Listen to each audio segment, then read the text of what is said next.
This is the best place to be because we're part of the college, Miami-Dade College community, and part of the family. And with our great staff, we have our two archival assistants, I was going to say Manuela, but she used to work here, but I just looked at her. She's an alum. We have a few alums here.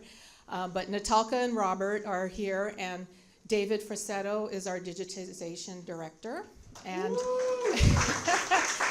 so we are led by someone who is fearless and tireless and has really embraced the vision of the Wolfson family in making our collections accessible. So give a round of applause for the brains of our operation, Renee Ramos. I'm still fearless, but I'm no longer tireless. But that's another story for another day. Thank you so much for coming and for joining us. We don't normally get this many people on a Wednesday night, and I really appreciate you braving all of the traffic gods and everything else to be here with us. So I'm a relative newcomer. I've only been here 16 years. But again, you know, we've always been on the shoulders of giants, and nobody has done more for this place and for this collection than the Wolfson family, and they're here tonight, so please recognize them. Louis, I hope you are able to share a few words a little bit later. You know, what we're gonna do is we're gonna watch the film. I think it will spur some discussion. We have folks from the entire range of the history. Don Chauncey, my predecessor, is here. We have, as Lou said, we have a number of alumni who've worked with us, but also we have a lot of people who've used the footage. And something that I've become more and more conscious of is that you who have requested the footage, who used it in your productions, you're archivist as well. You're describing and you're discovering this material and helping us build this collection and bringing it out to the public. So I want to thank you. You know, and we're here for you. We're here to be a resource for you. So another long timer, Barron Sherer. I'd like to say a few words about him, and we chose him because I don't think there's anybody who knows more of the nooks and the crannies and the really, really arcane and esoteric parts of the collection than Barron does. I mean, and Barron worked here for a number of years, but he's gone on and he's had an incredible career, one of the rock stars in our art world here locally. So Barron is a time-based media artist with background in moving image archival practices, focusing on altering and repurposing archived films and video in cinematic, paracinematic, and gallery installation contexts. And if you want to know what that means, you need to go and see his work because it's incredible. I'm going to ask Barron to come up and say a word or two before we play, and then we'll have a chat afterwards. Thanks, everybody. I'm glad they asked me to do this. My quick story is I moved to Miami to work at the archive, so I didn't know anything about this place, but within a month or two of being here, I started to learn, and it's been a huge influence on my life. It's pretty incredible. So I came in November. It was Thanksgiving 1991, so that was a while ago. And then during my time there, I was a preservationist and then a curator and a programmer. So this is a short overview. It's an archival movie because guess where we're at? We're in an archive. The only thing that's not archival in the film is the narrator. And the narrator's not AI, it's a live human being. And she's great. Yes. Yeah, so it's an archival show. I hope it gives a good overview of the activities and the preservation efforts. And this is such a critical place and this is a critical time for archives and support of archives. And it only runs about 15 minutes. And you know, I can take a couple of questions if you want afterwards, but I think we're just gonna freestyle it. Freestyle it. Yes. And let's do it. Yeah.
The Lynn and Lewis Wolfson II Florida Moving Image Archives houses over 35,000 hours of videotape and 23 million feet of film documenting Florida history. It was founded in 1985 as a repository that immediately began engaging the collective imagination with access to our local history.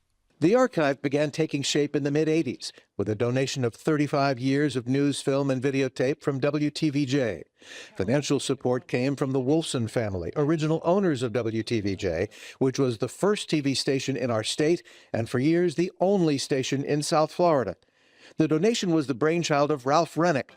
Good evening, everyone. Tuesday, October 6th, and here are tonight's Florida and local news briefs. The anchor and news director who steered WTVJ News from its very beginnings in 1949 to his retirement in 1985. But Rennick never dreamed that all of us would one day have access to that historical footage right from our own homes. I think we can prove that right now. Johnny, if you want to come in, and I'll try my best to hold this picture. These are rather precious photographs. These are radar pictures of Hurricane Donna. Now, the one you're looking at right now was taken about 7:30 in the morning, and was just about the time that the hurricane was at its very closest to Miami, about 70 miles. Isn't that right, Gordon? Yes, that's right. Go ahead and tell the people, sir, if you will, and perhaps you can look at the monitor off and on as you are watching me to make sure we're not covering up anything here, and explain just exactly how this should be interpreted, at least for a layman. Now, this black center, this donut hole, looks like the hole in the donut, is the eye of the hurricane. At times during the hurricane, we could see the Navy research, the Navy Hurricane Hunter plane in the center, going around and around and recording data for us. Vintage television news footage chronicles the history of our region from the 1950s to the new millennium.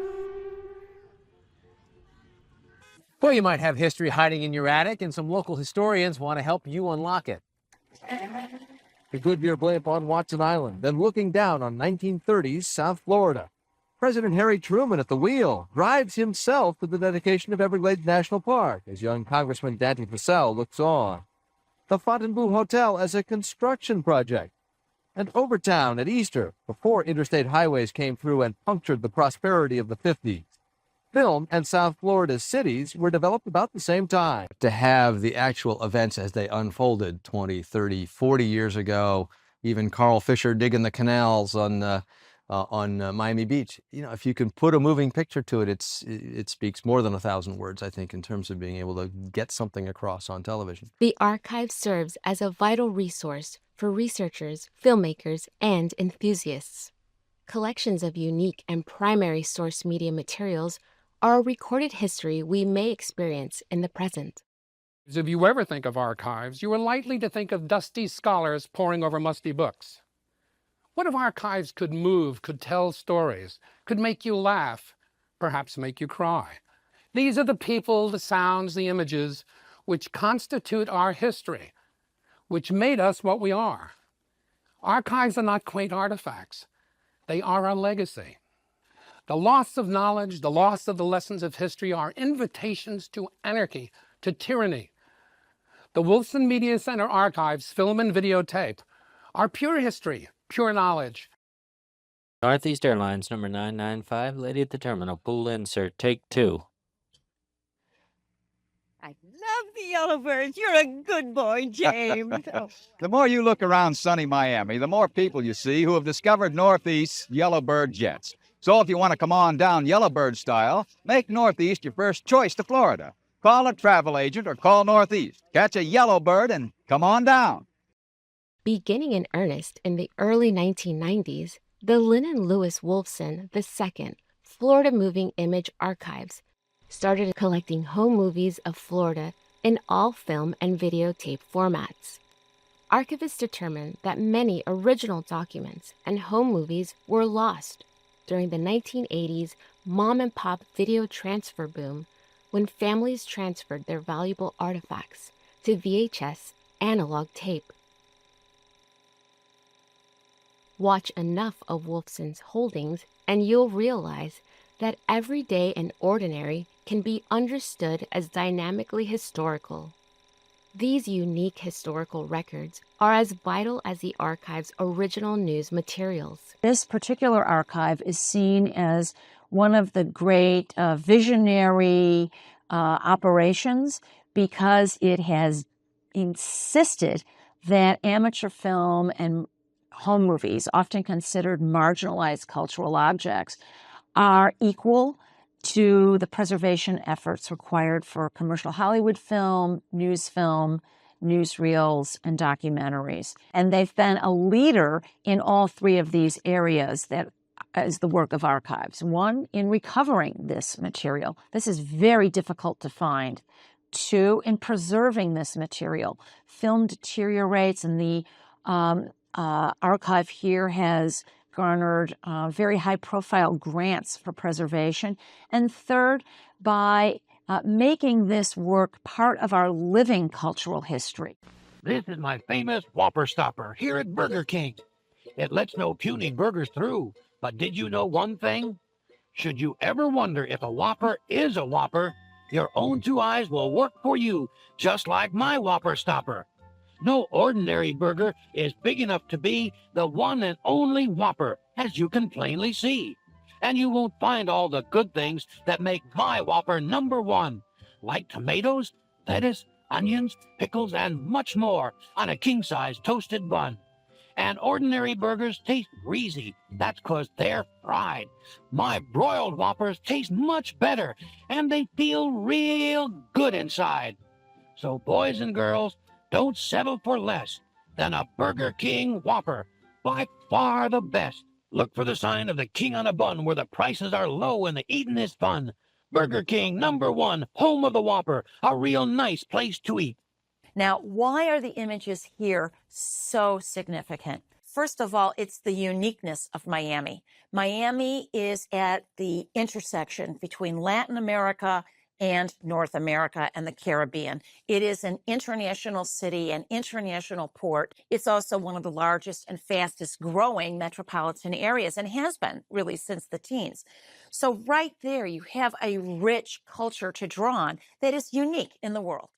Why are these images so fascinating?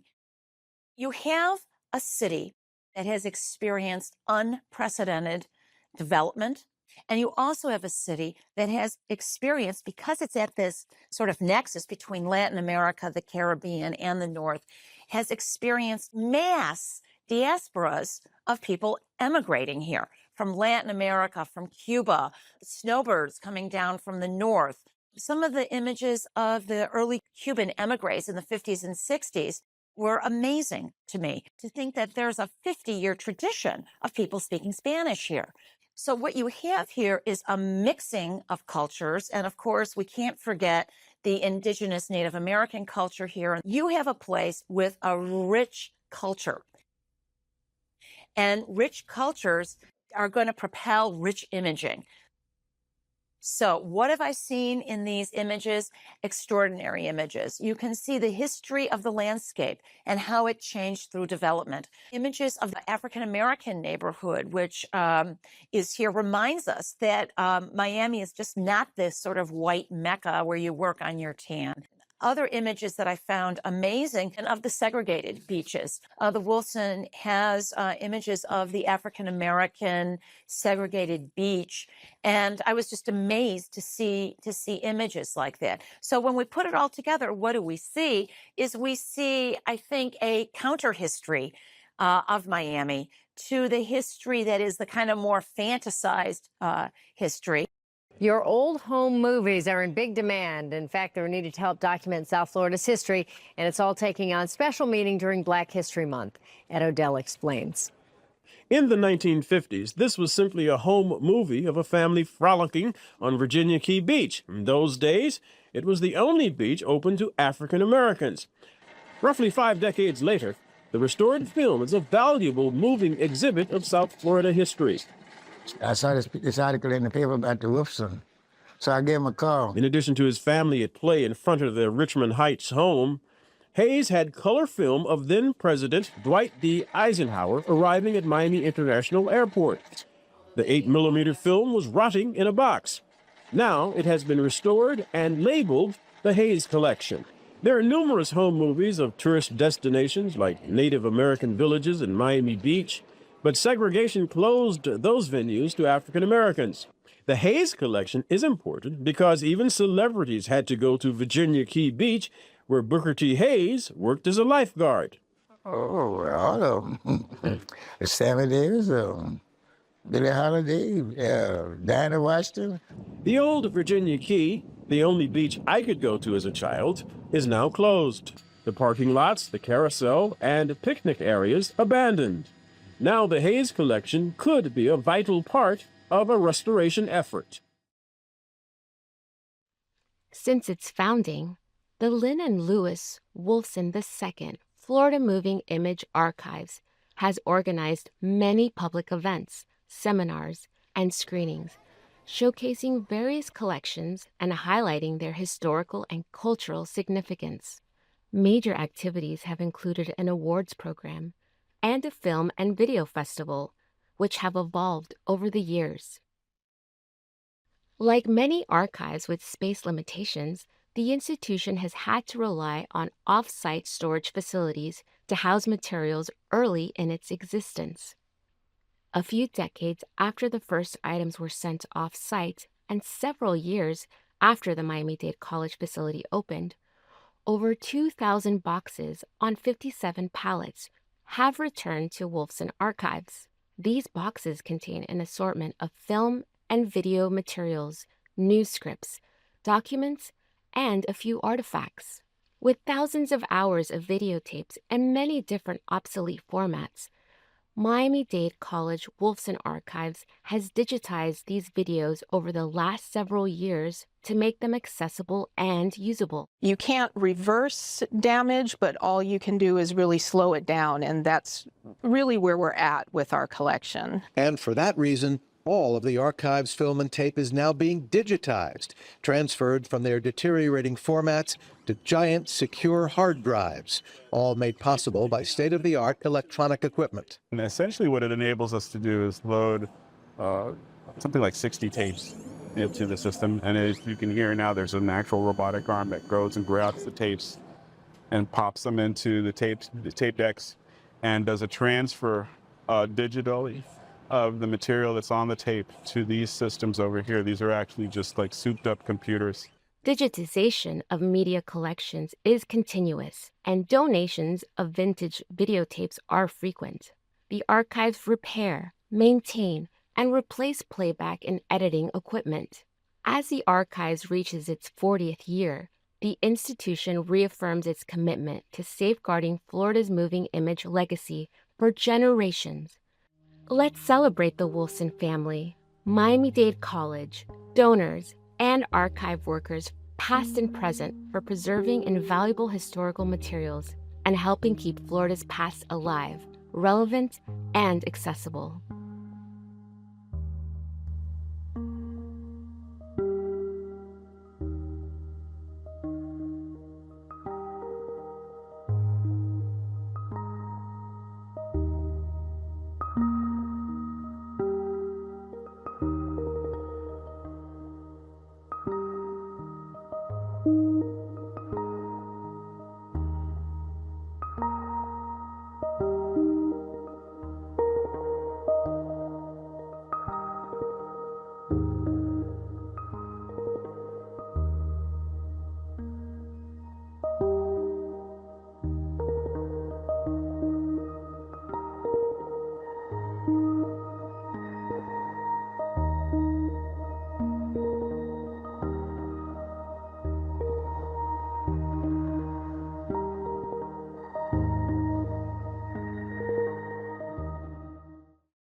Hello. Just bring your plate. It's all, we're all family here.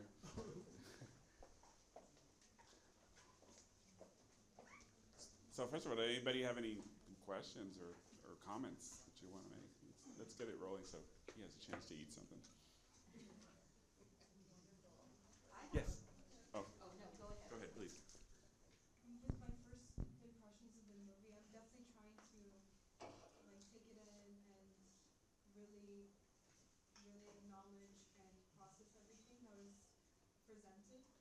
there's a lot of images, and I'm glad that the film said it itself, that when people think of Florida, that wouldn't be the first thing to think of. I'm so glad that all the visuals here are so diverse, and even the narrator mentions this diversity and says, well, actually there's this sort of like counter history going on here. When you visit the archives, it presents a different Florida, a different Miami-Dade to you. So I really appreciate that. Thanks. The footage initially starts with a particular purpose. In some cases, it's family films. In some cases, it's news coverage. One of the things that I've heard said, and it's maybe a bit of an old saw, but the news is the first draft of history. So what do is they recontextualize it, they bring it into new contexts, and it means something different, when it comes into productions, into pieces. And that's part of what I was saying, is it's part of the discovery. Also, we're mere mortals here. There's many thousands. I always, people get tired of me using the metaphor, but if you took one end of our film and started walking, you could walk all the way to Los Angeles and back. We will never humanly be able to watch all of that, but bringing it out and digitizing it has enabled us to bring it out to you, and in turn you do part of the discovery work and the description work for us when you put it into films. So yeah, and the diversity is incredible, and it's definitely parts of our unknown history that I think need to be known. It was fascinating to see Hayes himself, the individual who donated this collection, because I've seen his work, his collection specifically referenced by so many different Miami artists. So that was an incredible aspect of that. And when you say you could walk to Los Angeles, so hours-wise, are we in the millions of hours? 23 million feet of film. 23 million feet. And it's all of here film. physically, by the way. It's coiled up. Incredible. Wow. I want to mention about Mr. Hayes. Mr. Hayes is an incredible collection, right? He actually turns up in local television news, filming some of those scenes of Eisenhower at the airport. He was doing like a whistle stop tour in 1955, because he's running for re-election. And so Mr. Hayes gets, maybe from me to you, to Eisenhower. So he's filming Mr. Eisenhower, and then WTVJ is filming Mr. Hayes filming. And so I synced it up one time. It was so hard back in the 90s on tape. But I synced up the moment where Hayes is shooting. You get the vantage. It's really cool. But so he makes an appearance in local television. And in the 1950s, you didn't see a lot of black people covered in the news. So it's like it's a glancing thing. But I think he was a porter for Eastern Airlines at that time. But that's there if you look. Now, I was just wondering, what is maybe one or two of the most unexpected things that you have found in your work with these archives that you didn't? We know there's so much there, so much diversity, but what is something that just blew you away? Oh my gosh, how did this be there? Yeah. I can answer one thing. This isn't necessarily newsworthy or anything, but in the home movie collection, in watching one of these wedding receptions, you're just watching, you see people doing whatever they're doing at wedding receptions, and then a woman has a baby chimpanzee wearing a dress at this wedding reception, and you're just like, wait a minute, did I just see this? And the chimpanzee is in a few scenes at this wedding, and I thought, that is like crazy. That is crazy, but how fun. It's in home movies. That's what these people did. They took their chimpanzee to a wedding. So Miami. Yeah. Two cool questions. It's great, and what you guys do is amazing here. What percentage of the original source material, film, tapes, has been digitized to date? And what is the other little quirky question is, what is the earliest date of a known moving image that you guys have? I I would say with our videotape collection, what is that, maybe 80%? A lot, and the reason we moved, you know, there were reasons to prioritize video and videotape. The media itself is very fragile. It wasn't meant to last for the ages. So we, and David really helped us design the systems that we're using in the entire workflow to do it, but we moved through the videotape very quickly because we think, number one, the media itself is going to disintegrate pretty soon. And number two, as you saw David in the video actually cracking open those decks are not manufactured anymore. In fact, they haven't been manufactured in how long? Some of them are probably less 20 years they've been manufactured, others about 10, 15 years now.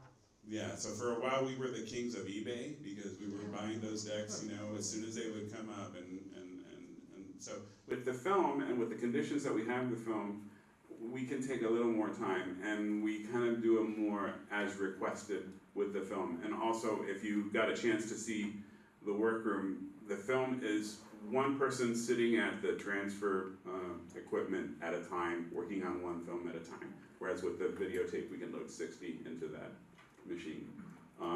We have 120,000 clips online that you can watch. I haven't counted the minutes, but it's a lot. It's more than we'll ever watch, so please watch it, you know. Help us figure out what's there, because there's a lot of cool stuff we haven't even seen. Yes, sir. Yeah, I just have a question. I know that there are many sports and celebrities that call South Florida home. Have you found any archives of sports or celebrities from home videos? Did they leave any here? She could be considered a celebrity, but Anita Bryant's husband donated their family home movies to us many years ago, so. She was a Miss Florida, Miss. She was the spokesperson for the Florida Orange Juice Commission. She was standing up for Right, she was a beauty queen and she was a very conservative, to be kind, fighting against the human rights ordinance in Miami-Dade County back in the 70s. She passed away however many years ago, but funny story. Yeah, funny story. When we were in our old location, one of our archival assistants, he took a call from her. It was Mike Spears. Yeah, Mike. Took a call from her, and she's asking whatever questions she was asking, and he hangs up, and he's like, "That was Anita Bryant." And we're just like, "Oh no!" But I don't recall offhand any other sort of celebrity, local celebrity. No. Say specifically sports. With the sports, what we have is a lot of the actual news coverage. So, sports, but. Yeah, so Ken Burns used a bunch of our stuff in the film about Muhammad Ali, for instance. There's quite a bit of our footage there. And that footage is also used. I was up in Louisville, Kentucky, and there's the Muhammad Ali Museum there, and they used a lot of our footage in a piece that you sit down in the movie theater and watch it. Also, I think the people that did set design for the Michael Mann film they figured out what his front yard looked like by our footage, and then they found a place for people to shoot. So to bring it back to the comments about it being pretty meta, when, you know, let's say you're out on a beautiful day and you're like filming the sunset on South Beach or something, or something crazy's happening and you're filming it, do you have this feeling that maybe one day, like what you were filming and what's on your iPhone right now, maybe will be one of these things that contributes to the collective history of Miami 50 years later? Or maybe not you specifically, but your team, your department. You guys think about that? Digital files? It's an interesting question because I think the possibility of being a media maker has grown explosively. So there's much more. I think I heard somebody call it, now we live in the attention economy. You know, so it's hard to imagine, you know, certain things unless they go quote unquote viral. Whereas a lot of the material that we have, you know, there wasn't as much competition for people's attention. So yeah, I would guess so. And I think it'll be interesting. We haven't really thought a lot about digitization of new media focused more on just making sure, but for us, it's kind of like we're in the lifeboat, we're trying to save this stuff and keep it from disintegrating. So, but I would say those will be things that the next gen archivists can think about.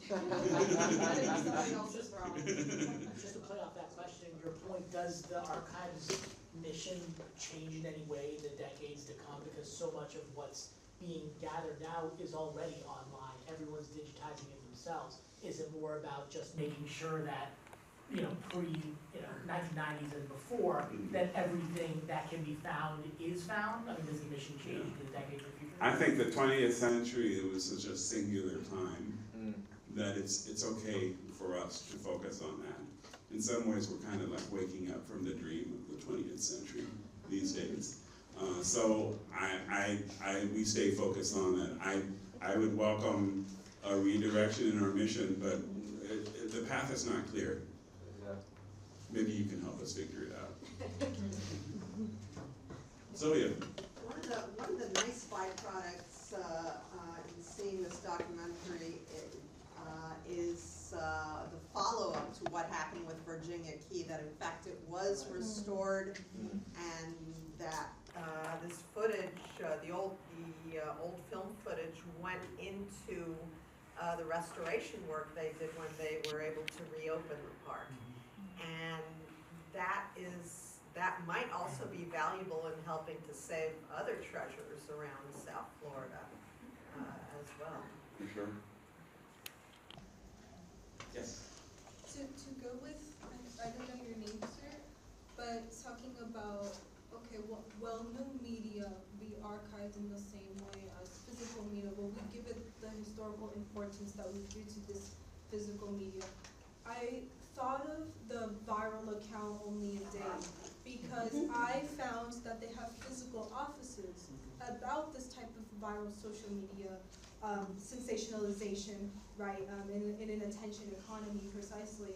And it's interesting because this film is so refreshing in the section about the banal, the everyday, the mundane, becoming something that can actually be very interesting and entertaining for, let's say, my generation, Gen Z, for us to look back to. I mean, we're already bringing back digital cameras, so it's not too far until we're back to cassette tapes. Right.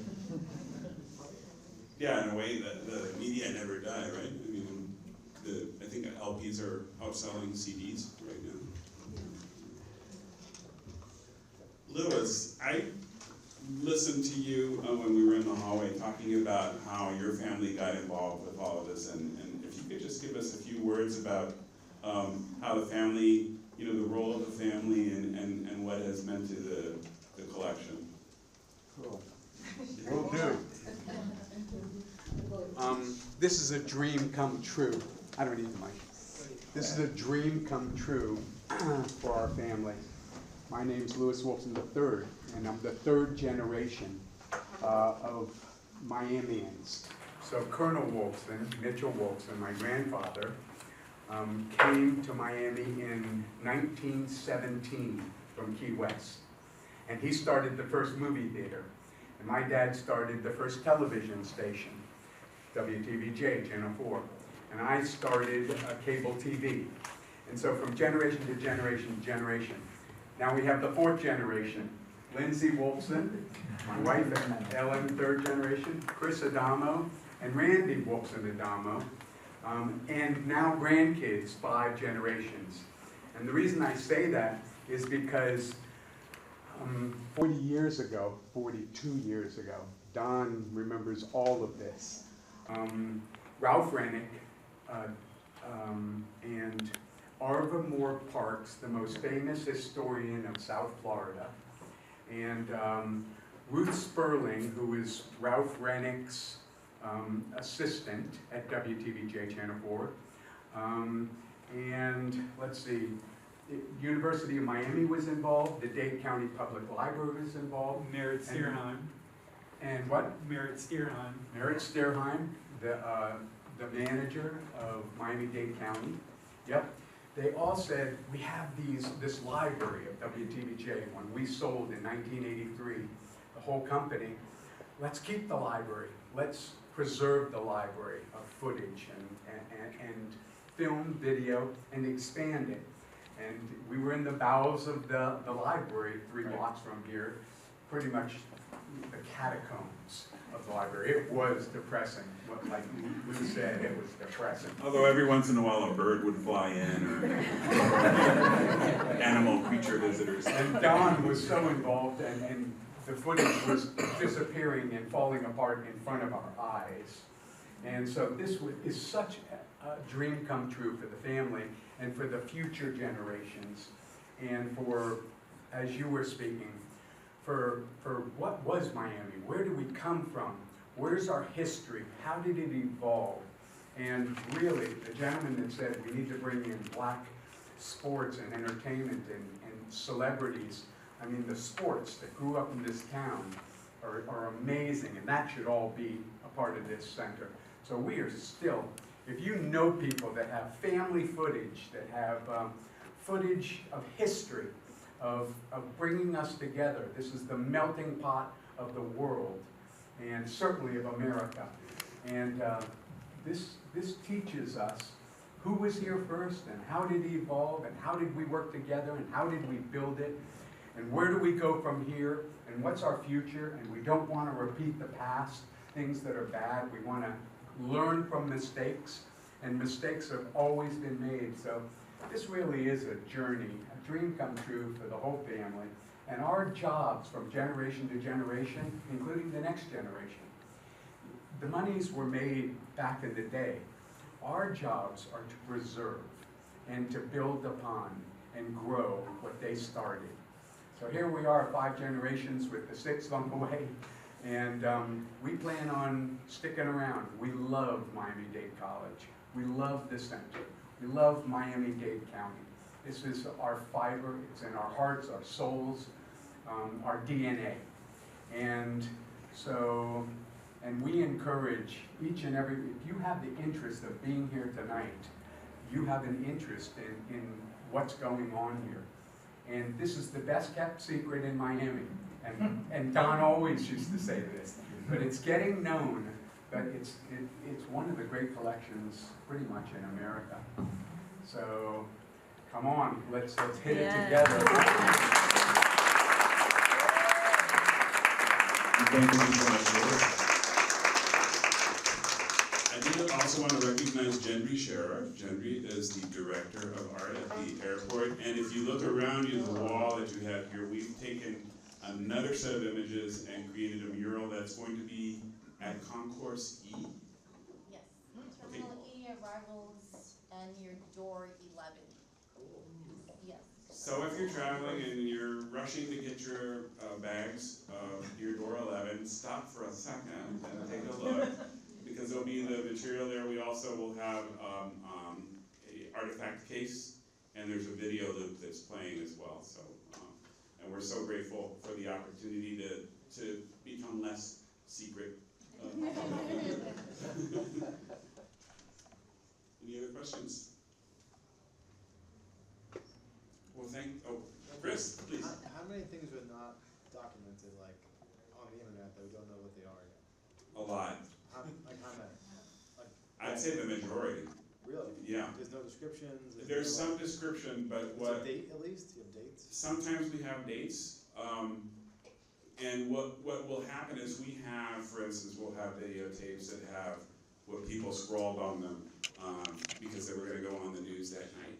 But I will say that the handwriting of news people rivals that of doctors for sloppiness. So, you know, that's a very human endeavor. Now, where I think we're going to, I'm sorry? Let's just feed it all to open an eye and they'll tell us whatever they know. Clearly, what we're looking at, because we digitize this, and a lot of this, we have 2 petabytes of data now in the cloud. What we're looking at, we're not anti-AI. We do appreciate the human factor here, but one thing that AI can do, and what it's learning how to do, is to describe video. Right, exactly. That gives us finding aids, and that, you know, helps in the discovery of the material. Yeah, keyword searches, that's all you need. Just key terms like, you know, boy in ocean, Clearly. around this year, whatever. Yeah, and that makes it available to a lot more people. we will never watch everything, not even a fraction of it. Gendry. I just want to say, we have 2 cats, and I have a million pictures on my phone of my cats. But during that time, I mean, film was expensive. And so every shot was very precious. So when you see someone with their cat, I mean, they really took that time to I guess, I don't know, show their cat. Yeah, so I just thought that was, I want to know if anyone has a comment on that. Well, there's another thing. It's like when you would go to a concert, you watch the concert. When you would go to an event, you would watch the event. Now everybody does this, so there's just this constant, recording of ourselves, which is different. I'm not going to pass a value judgment on it, but it's different from what it was. And what do we do with all that? Which is, I think that's a question that's arisen here. Yeah. What becomes of all of that? Does it just fade, or does it become part of the story? If they didn't record it, it'd be catastrophic.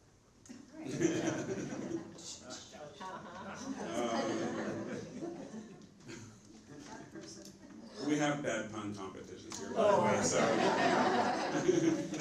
I just want to comment, something I appreciated that was shown and mentioned was like the amount of like Cuban home film footage that was coming out. And I worked on this project with Aquarama, which is this fish store in Alapata, doing like a short archival film about them. And because they have been a mom and pop operation and still are family owned and operated, and have been doing the business for 70 years, but have been in that location for 60 years. But they've been in Alapata since they came from Cuba.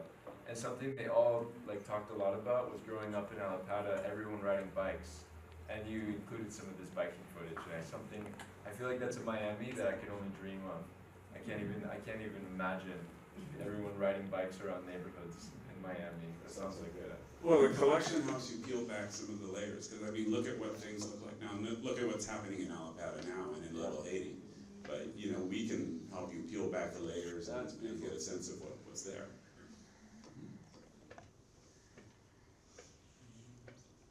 Well, thank you. Hang out, come back. We have screenings here twice a week at midday, Tuesdays and Thursdays, and Lou is constantly curating new and groovy stuff that she finds in the collection or that people tell us about. And there's a lot of food, make up late. Thank you. Thank you, everybody.